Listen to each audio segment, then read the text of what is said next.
when you gonna go to jail? I ain't know who it was. Come on, police. What's up?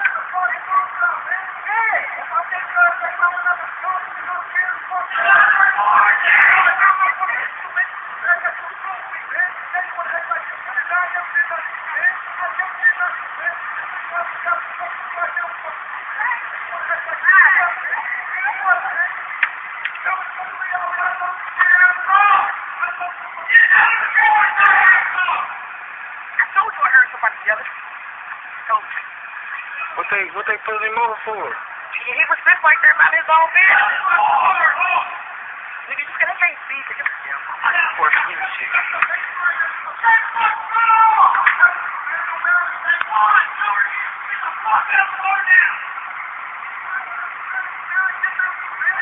Say your light up, baby. Say your light up.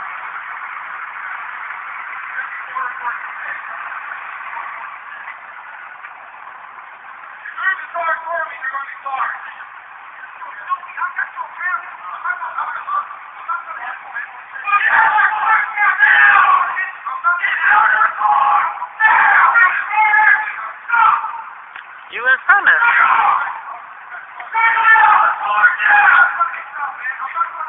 Call the police yourself.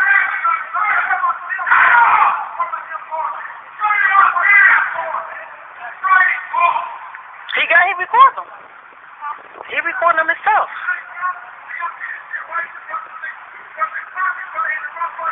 It sure is. Well, because I've been speaking since my son was murdered. Seems like it's not moving, especially when you have all the evidence. This right there, you have witnesses, you have audio, you have videos, you have 911 calls. You have everything you need. And when I got another son, how do you explain that you can't even go where you used to go, which is a place at Wright State where one of the persons is still securing? How do you explain that? How do you explain that justice in that?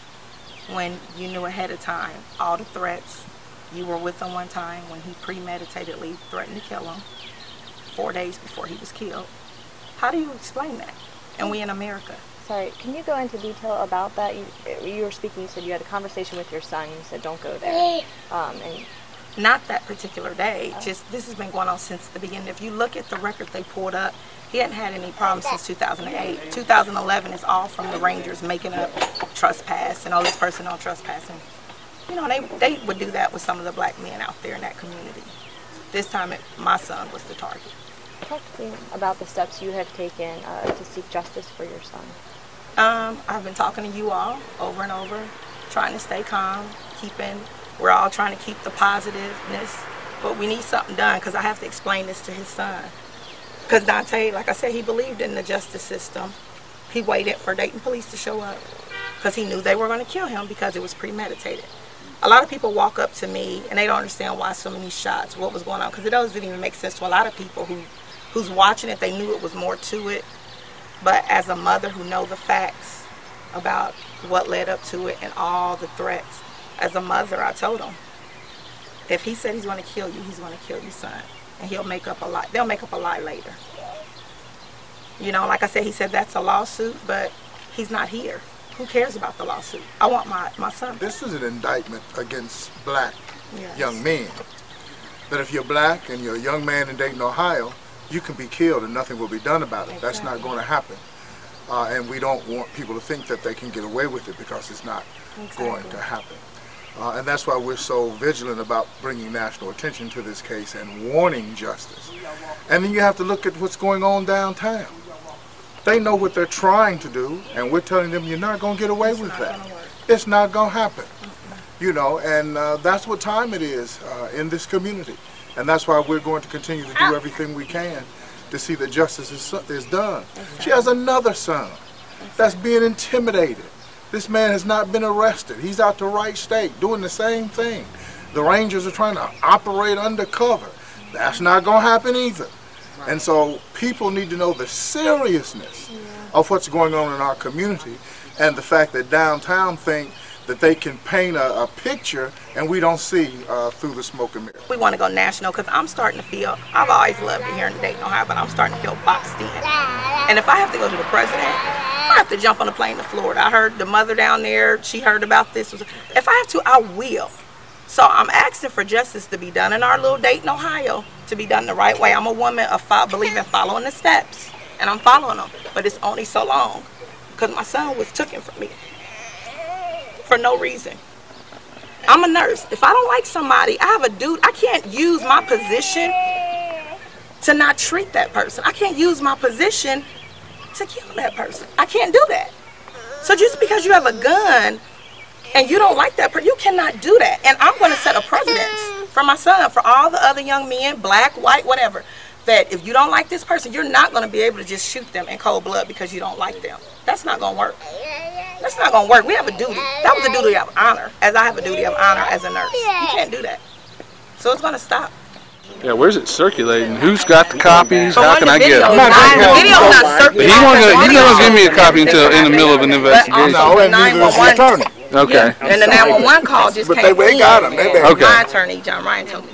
It's in. He has it, so that's why I'm giving him some time to see. Right. No, I haven't contacted anybody. They contacted me. Not Matt Hack. Nobody from who's supposed to be on my side has contacted me. Okay. My attorney, who's civilly, he's not my told me that the tape is in, and you can hear on there very well what happened. So it backed up the story of what all the witnesses and everybody said. But they had homemade videos and homemade. You know, you got these cell phones, but you have an actual 911 call that needs to be released to the public. Right. An actual 911, and you'll hear everything of how it was all. But y'all, the media, go down there and demand it. Exactly. Like Go really to see the seriously. commission what they doing about it. We ain't heard from them yet. But it's there. But you'll be getting And, another and call what I'm from trying to us say is about that a you cannot massive use your demonstration. position. Out of all of this, you cannot use your position if you don't like someone to take somebody. I want justice for my son. But the 911 tape, y'all, if y'all can get a hold of that, that will. And they have all their mind. So you know why they're afraid to give y'all the stuff? Because they know it's the truth. Right. It's there. They keep it. Have you gotten any kind of response from any kind of national media? Yes, national media is looking at it. And I sent my CNN whole is story all over. And has the Trayvon Martin story been you think, an impediment into getting your story out? 'Cause I don't know if it's been an impediment. I think they're trying to look for the parallelism, Because 3 and it days is later, my son parallelism. was killed. And we're going to keep it up until the national media do it. They are looking at it. We've just the He was beginning. maced before he was We even have shot. to To go to tase neighborhood. everything before he was even shot. I'll tell It's you all one facts. thing we're thinking about doing. From the coroner's We're office. From the thinking coroner's about office. We got going coroner's report and everything. with Reverend McCoy. That's what I'm Okay, saying. I'm coming That's back what we're in. frustrated. We're It's this thinking about cover-up. going. February 25th, Saturday, I say about 2 p.m. I first got the call, and he had told me his voice is very frantic, and he said that the Rangers up there just pulled a gun out on him. So I was like, you know, what's going on? I was talking to him, so I knew he didn't go to jail, and he had to call me back. Later on, we went to discuss that. He said that they had just put a gun out on him, and he ended up pulling off away from him. I was going out the right state that night, and he decided he was going to join me. We went to Cimarron Village out there. It's right off Zinc Road. yeah, it's one of those little apartment complexes that And the leaving students there, live. we're leaving about 1:15 to 1:30. I had this exact information because the call log is still on my phone. As he's leaving out the office, he asked the security guard, was he the same one from earlier, who did something with his little brother, and the guy then says, you know, he goes at him angrily as my brother's walking out the door. I feel this anger he has towards him, but I still don't know the realness of the situation. But with my brother carrying on to his car and him still carrying on after him, I knew it had to be something. But I still didn't think much of the situation. What was the exact threat that the words he used in that threat? He said, I'm going to get you. You're going to go to jail. He said, you're trespassing, and that's right. He said, you're breaking the law. My brother said, I'm a student here. He said, well, you don't live here. So he said it bothers him because he didn't realize the realness that 4 days later his brother would be dead by the same guard.